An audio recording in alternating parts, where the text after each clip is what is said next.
le lion du Pendjab et son épouse redoutable, Jin Kaur. Mais cette lignée ne l'a pas sauvé de l'horreur. Bien qu'il ait eu 8 demi-frères aînés, 7 d'entre eux étaient morts, alors que Dilip n'était qu'un enfant. Et malheureusement pour le jeune garçon, ce n'était que le premier coup dans une série de tragédies. Malgré ses titres royaux, Dilip semblait être né sous une mauvaise étoile. Après tout, son père était déjà gravement malade lorsqu'il est venu au monde et était mort d'un accident vasculaire cérébral avant que Dilip n'atteigne l'âge d'1 an. Dilip n'a jamais vraiment connu son père et n'avait que les légendes de ses grands exploits pour le soutenir. Comme nous le verrons, cela était loin d'être suffisant. Comme tant d'autres choses dans sa vie, Dilip est monté sur le trône à travers une violence impensable.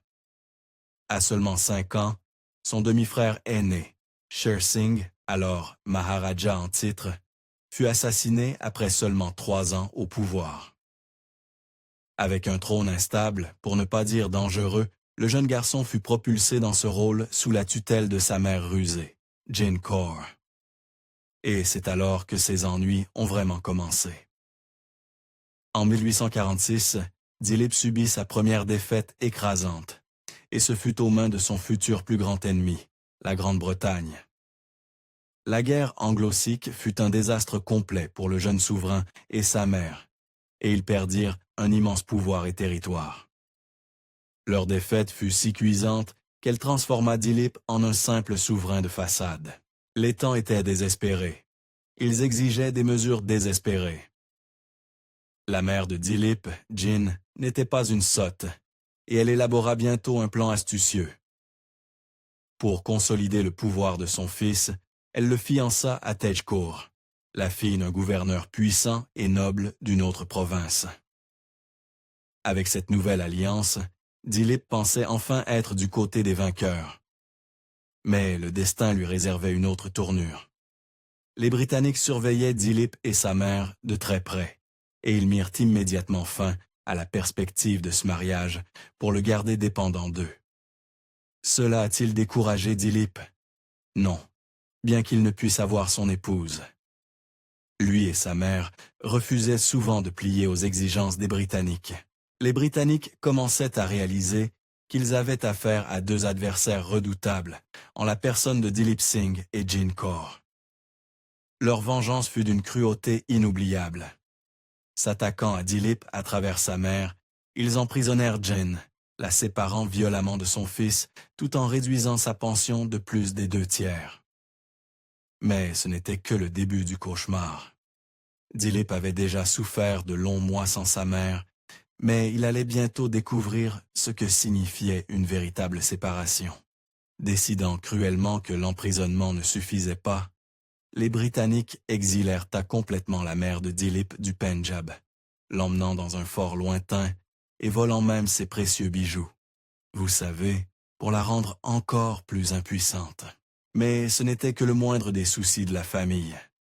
Tragiquement, l'exil de Jin Kaur fut long et brutal.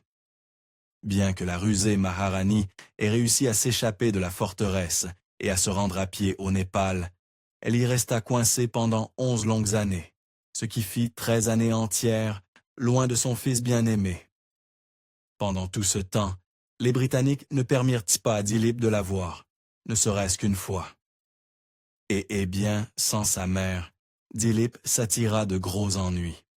Malheureusement pour le jeune Maharaja, la deuxième guerre anglo-sikh suivit de près la première. En 1849, elle apporta un véritable désastre. Cette année-là, déstabilisé au-delà de tout espoir, l'empire sikh s'effondra. Dilip tomba avec lui, perdant son trône à seulement 10 ans. Avec un Maharaja sans emploi entre leurs mains, les Britanniques placèrent Dilip sous la garde du chirurgien écossais, le Dr John Logan.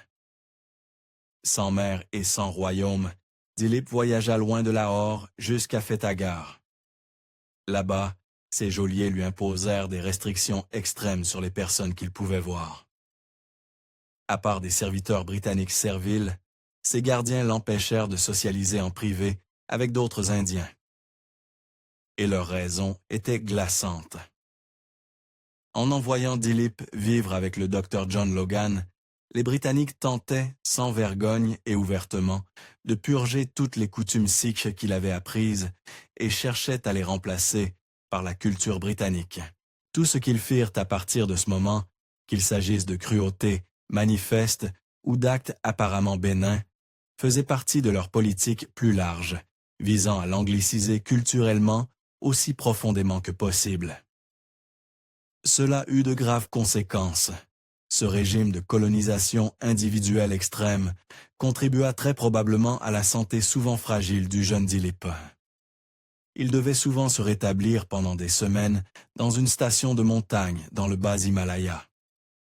C'était un voyage épuisant de 4 jours, jusqu'à sa destination ultime, surnommée le château, et cela n'aidait probablement pas non plus son état dangereusement fragile.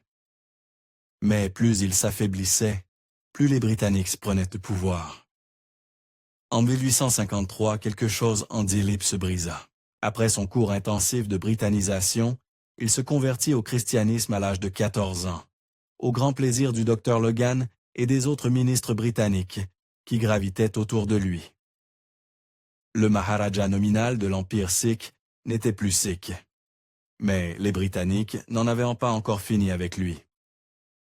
En 1854, comme sa mère avant lui, le gouvernement britannique envoya Dilip en exil.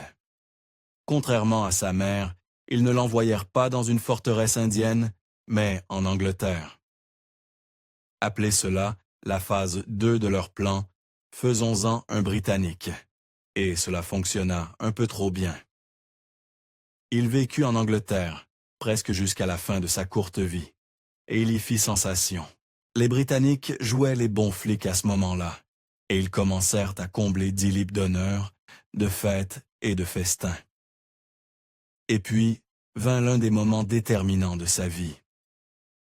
Il se rendit à la cour de la reine Victoria, et elle et son mari, le prince Albert, l'apprécièrent immédiatement, le couvrant d'affection royale.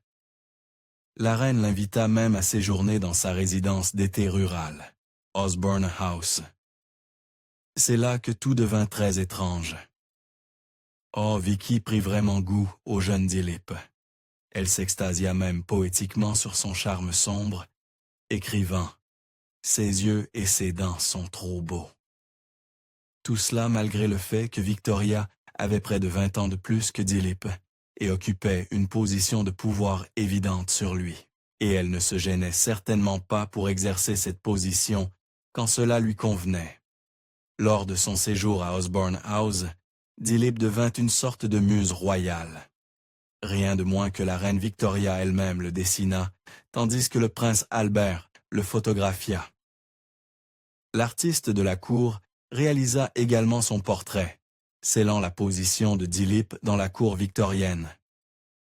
Il semblait que les Britanniques avaient remporté une autre victoire d'assimilation sur Dilip. Mais à l'intérieur, Dilip bouillait de rage pour s'échapper. Moins d'1 an après son arrivée en Angleterre, Dilip brûlait de retourner en Inde et demanda s'il pouvait rentrer. Il était voué à un chagrin d'amour.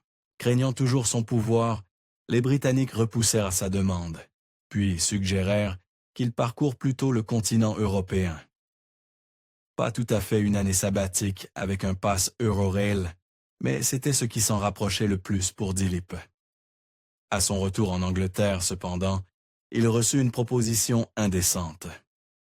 À son retour en Angleterre, en 1855, les Britanniques offrirent à Dilip, âgé de 17 ans, une pension annuelle de 25 000 folies, une somme colossale pour l'époque.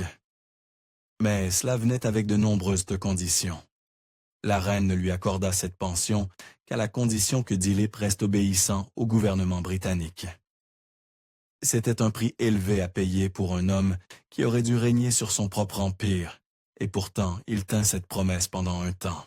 Quand Dilip atteignit ses 18 ans, ses pensées se tournèrent brusquement vers sa mère, Jind, qui était toujours cloîtrée à Katmandou, au Népal, craignant pour sa vie et maudissant les Britanniques. Déterminé à la revoir, Dilip lui écrivit, lui demandant de le rejoindre en Angleterre. Au lieu de cela, il reçut une trahison cruelle. Les Britanniques interceptèrent cette lettre, s'assurant qu'elle n'arrive jamais à destination. Alors, Dilip dut réessayer. Toujours fils dévoué, bien qu'éloigné, Dilip tenta de nouveau de contacter sa mère. Cette fois, il envoya un messager plutôt qu'une lettre, pour informer sa mère qu'il voulait la voir. Malheureusement pour la mère et le fils royaux, la méchante marâtre Angleterre était aussi douée pour traquer les courriers que pour intercepter le courrier. Les sbires de Victoria interceptèrent également le messager de Dilip et l'empêchèrent d'atteindre la Maharani Jind.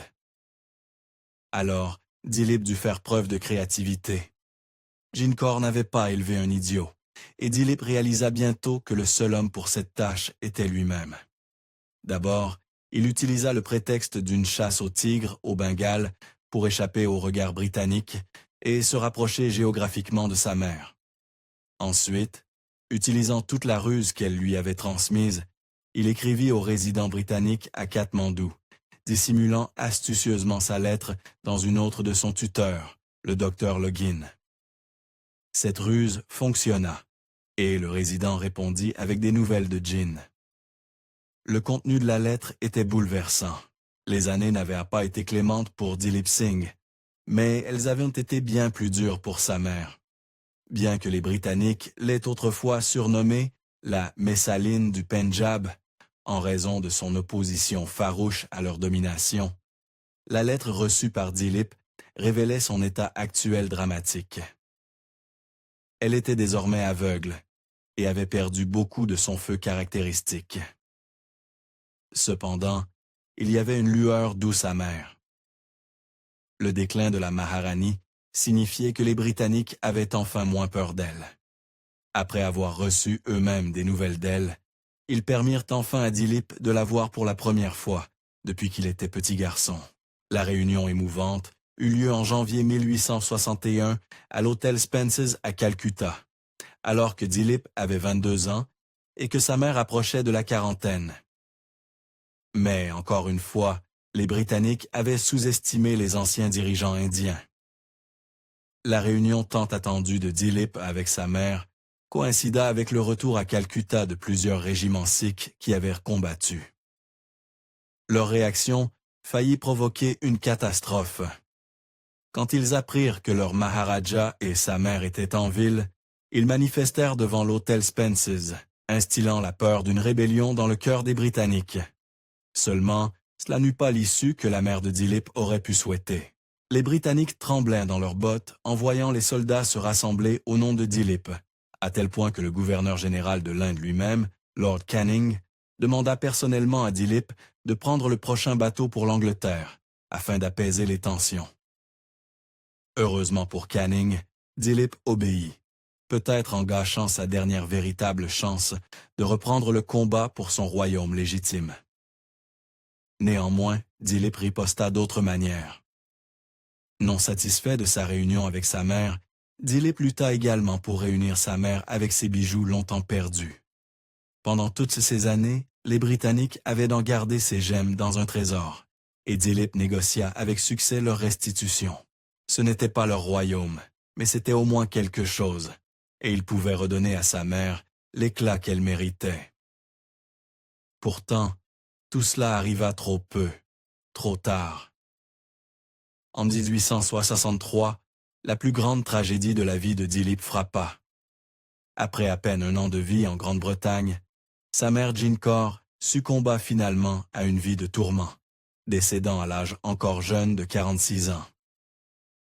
Bien que Dilip fût au moins à ses côtés lorsqu'elle mourut, c'était une maigre consolation pour toutes les années que les Britanniques lui avaient volées. Mais alors qu'un chapitre de sa vie se terminait, un autre commençait. L'année suivante, Dilip voyagea à Bombay pour disperser les cendres de sa mère, puisque les Britanniques ne lui permettaient pas de le faire dans sa ville natale de Lahore.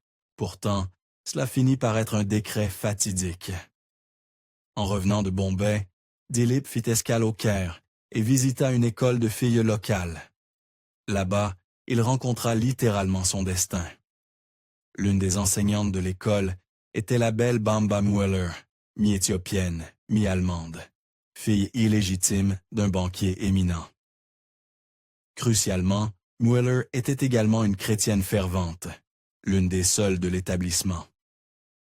Dilip dut aimer ce qu'il vit, car après l'avoir rencontré, il commença à offrir à l'école des cadeaux extrêmement somptueux. Pourtant, il garda peut-être son béguin secret pour une raison. Quand Dilip revint en Angleterre et retrouva sa vieille ennemie-amie, la reine Victoria, une étrange pression commença à monter. Victoria avait décidé que, maintenant que sa mère était bel et bien hors du chemin, il était temps pour Dilip de se marier. En particulier, Victoria voulait qu'il fasse un mariage avec une princesse indienne assimilée britannique, parce que, vous savez, qui d'autre serait digne? Mais Dilip avait d'autres idées. Toujours se tortillant sous les ingérences victoriennes, Dilip décida qu'il ne voulait pas d'une parfaite sujet britannique. Au lieu de cela, il voulait quelqu'un de moins sophistiqué, c'est-à-dire moins touché par le colonialisme. Et il avait une idée précise. Il écrivit à l'ancienne école de filles au Caire et demanda aux missionnaires là-bas s'ils pouvaient recommander quelqu'un qui soit à la fois chrétien et d'origine orientale. Étant donné que Bamba était la seule à répondre à cette description, je pense que Dilip savait déjà qui il voulait. Mais cela ne signifie pas qu'il eut la tâche facile.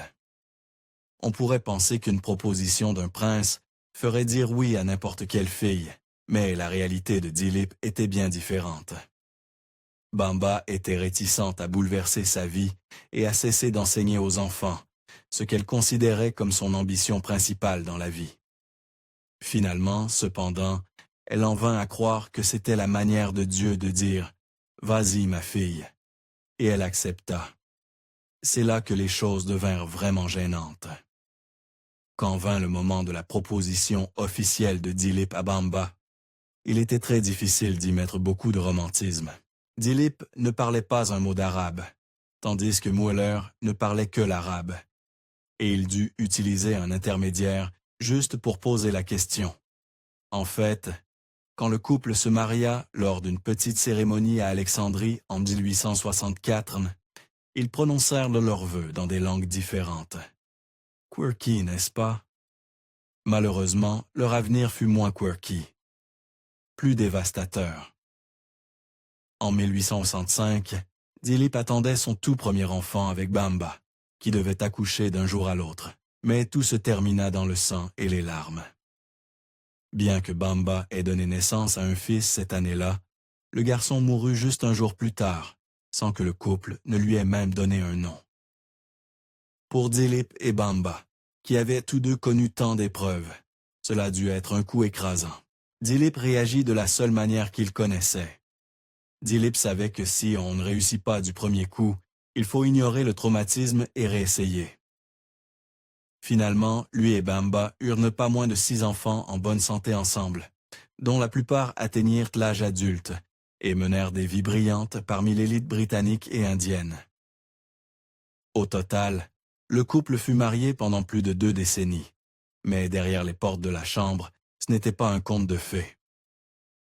Si l'on en croit les rumeurs, Dilip était loin d'être fidèle à Bamba. En fait, il était obsédé par une autre femme en particulier, la princesse française Ada Douglas Wetherill. Au fil des années, Dilip devint agité dans son mariage et ses devoirs domestiques envers Mueller et commença à passer de plus en plus de temps avec Wetherill. Et ce n'était pas tout ce qui le rendait agité. En 1886, Dilip ressentit un autre désir irrésistible de retourner en Inde. Et cette fois, il ne prit pas un non pour réponse. Malgré les objections du bureau indien, il prit la mer avec Bamba et ses enfants, jusqu'à ce que tout s'effondre. Après l'avoir rattrapé dans la ville moyenne-orientale d'Aden, les Britanniques l'arrêtèrent et exigèrent qu'il fasse demi-tour au nom de la reine Victoria. Dilip ne le fit pas. Non, sa réponse fut 10 fois plus stupéfiante. En recevant cet ultimatum des Britanniques, Dilip s'enfuit à Paris sans sa famille. Oui, il abandonna sérieusement Bamba et les enfants à leur propre sort, préférant partir seul en France. Et ce n'était pas tout. Quand il arriva dans la ville de l'amour, sa maîtresse de longue date, Ada Witherill, s'installa apparemment avec lui. « Bon sang, Dilip.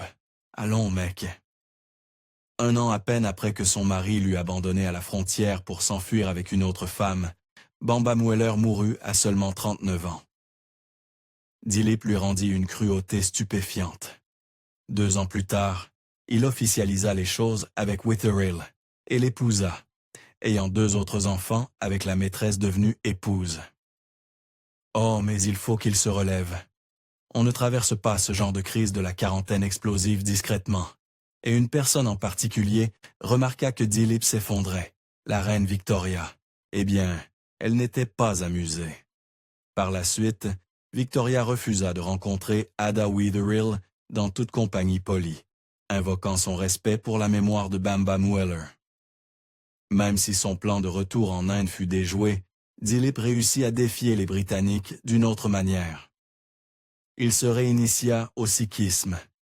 Il avait voulu que sa cérémonie de reconversion ait lieu dans la patrie de lui-même et de sa foi. Mais il réussit à organiser une cérémonie plus informelle à Aden, pendant sa détention. Le cousin du Maharaja joua un rôle déterminant dans sa réintroduction au sikhisme et dans la réussite de la réinitiation, car il envoya des émissaires à Aden pour accomplir cette dernière. La reine pouvait empêcher le Maharaja de retourner en Inde, mais elle ne pouvait pas empêcher les Indiens d'atteindre le Maharaja. Avec cela accompli, Dilip visa un objectif violent.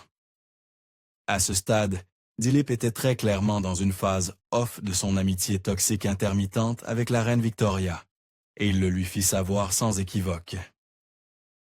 Tout en vivant à Paris, Dilip et sa maîtresse d'alors, Ada, voyagèrent à Saint-Pétersbourg, en Russie.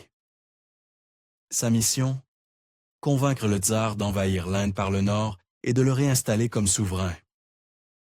Malheureusement, le tsar ne mordit pas à l'hameçon. Ajoutant encore plus d'intrigue à leur étrange dynamique de séduction et de contrôle, la reine Victoria finit par être la marraine de nombreux enfants de Dilip Singh, bien que cela ait pu cacher un motif troublant. Il est très probable que ce fut encore une manœuvre de pouvoir. Victoria l'utilisa pour limiter les opportunités de Dilip et de ses enfants de réclamer leur trône légitime en Inde. Nous ne pouvons pas non plus oublier que le jeune Dilip avait été le propriétaire du célèbre Koh-i-Noor, l'un des plus grands diamants taillés au monde.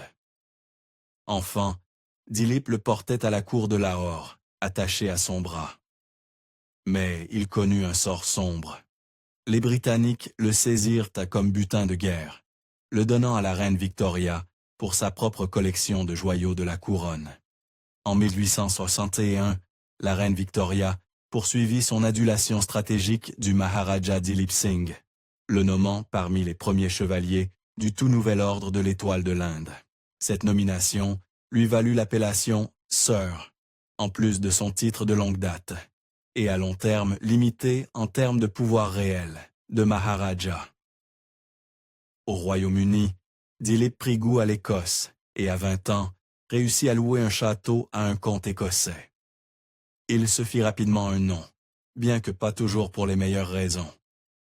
Les gens du coin le connaissaient pour son style de vie luxueux et ses parties de chasse, ainsi que pour son penchant à s'habiller en costume des Highlands. Ses habitudes lui valurent rapidement le surnom de « Prince Noir du Perthshire ». Bien que ce fût largement à contre-cœur et sous l'impulsion de l'Empire britannique, Dilip fut un peu un globe-trotter tout au long de sa vie troublée, et fidèle à son style, il mourut en dehors de ses prétendues maisons de l'Inde et de l'Angleterre. Au lieu de cela, à seulement 55 ans, Dilip rendit son dernier souffle à Paris après un accident vasculaire cérébral. On pourrait espérer qu'il fût enfin libéré de sa vie sous la tyrannie britannique, mais une dernière indignité l'attendait. Dilip avait explicitement demandé que sa famille ramène son corps en Inde après sa mort, mais comme ses nombreux souhaits de rentrer chez lui, de son vivant, les Britanniques refusèrent également celui-ci, craignant l'insurrection que son retour pourrait provoquer. Au lieu de cela, ils enterrèrent son corps à côté de celui de sa femme, la Maharani Bamba, selon les rites chrétiens. Même dans la mort, la couronne ne pouvait risquer le pouvoir de Dilip Singh sur son peuple. Si vous avez aimé découvrir la vie extraordinaire de Dilip Singh, n'oubliez pas de liker et de vous abonner pour plus de contenu incroyable.